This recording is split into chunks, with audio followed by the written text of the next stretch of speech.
Ox and Hare presents, in association with True Story FM, the Swashbuckling Ladies Debate Society.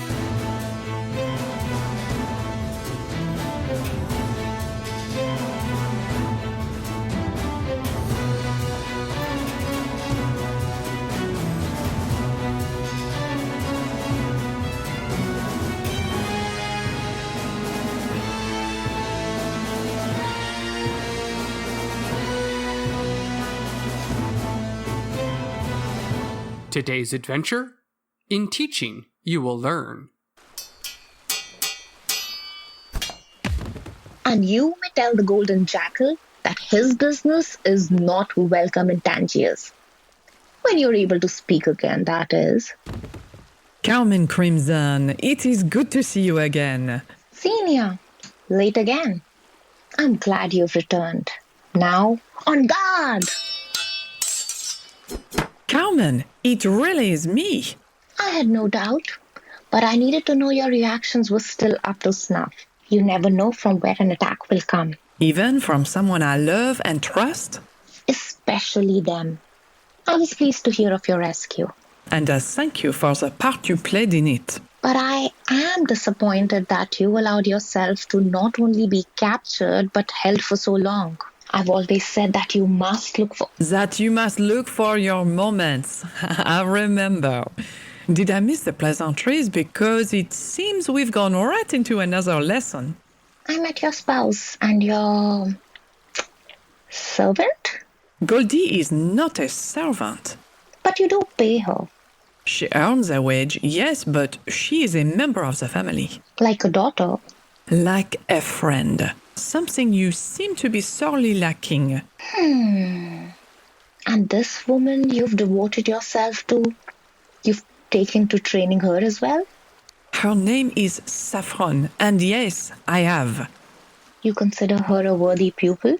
She has proven herself in many conflicts. So she's lucky, and has you to save her when she falters. She studies harder than anyone I know. Always working to better herself. Now you're training the child too. Goldie is not a child, but a grown woman. And her courage is more than I can. Courage doesn't win battles. It only leads the foolish to tempt fate. So while your relentless, angry foes are trying to kill you, your focus is split between the wife with the slow footwork and the child who can't focus on the foe in front of her. How have you managed to remain unharmed this far? I don't know what you're trying to do, but... You need to leave them. Leave them? What are you talking about? I trained you as a warrior for justice, not a school mom for wayward youths and a weekend dilettante. Carmin. Running off on the weekend to brandish a blade like you're playing a tennis match? Fighting some brigands between chapters of Jane Eyre and strolling the promenade? Carmin. The world needs warriors, not posers.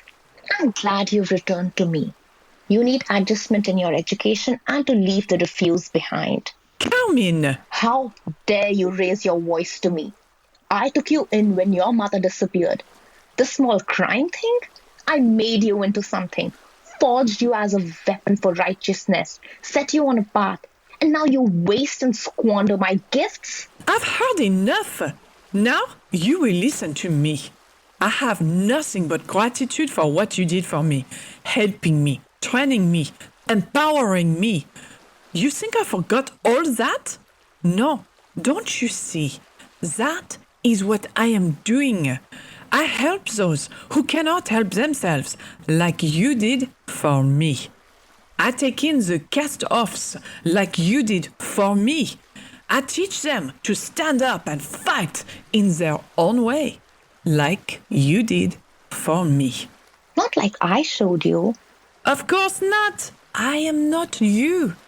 A warrior must find her weapon. That is what you said to me.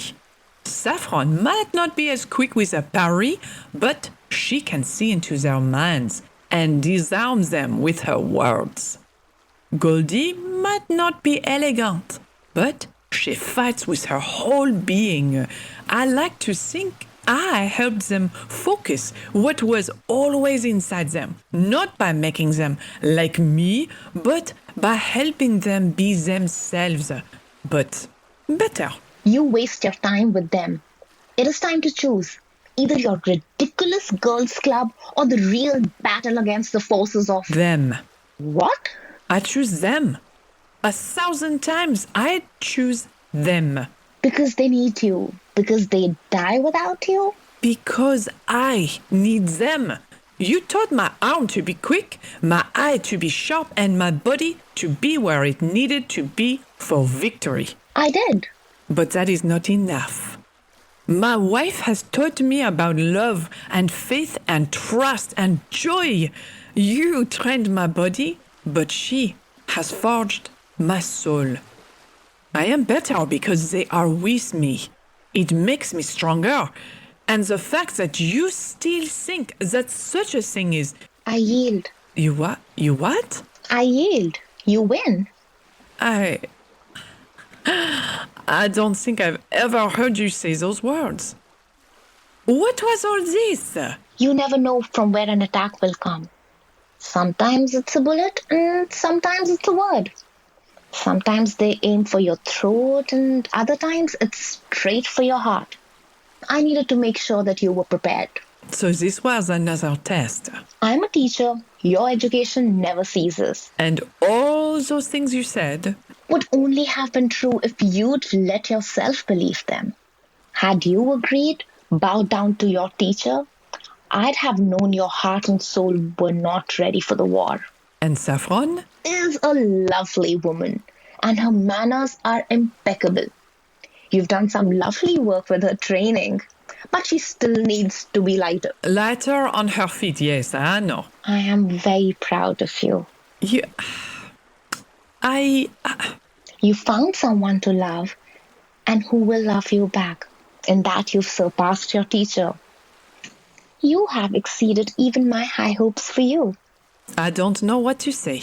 Then it is good to know that I haven't stopped being able to surprise you.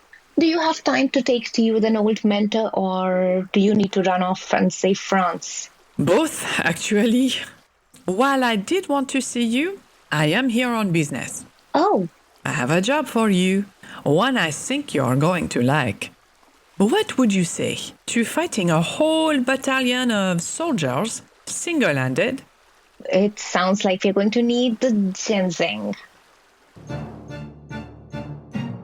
Our Season 2 interlude, In Teaching You Will Learn, was written, directed, and edited by Kyle Olson. Our producer and sound designer is that sonic magician, Ryan FitzPatrick. Our talent wrangler is the non-compliant Brooke Underveith, starring Amy Shaw as Zinnia and Puneet Bajwa as Carmin Crimson. Our theme song is written and performed by Headley Knights, and our interstitial music is Intended Force by Kevin McLeod. Make sure to follow us on Instagram at Ox and Hare so you won't miss the next thrilling adventure. The Swashbuckling Ladies Debate Society is an Ox and Hare Media production. Old format, new ideas.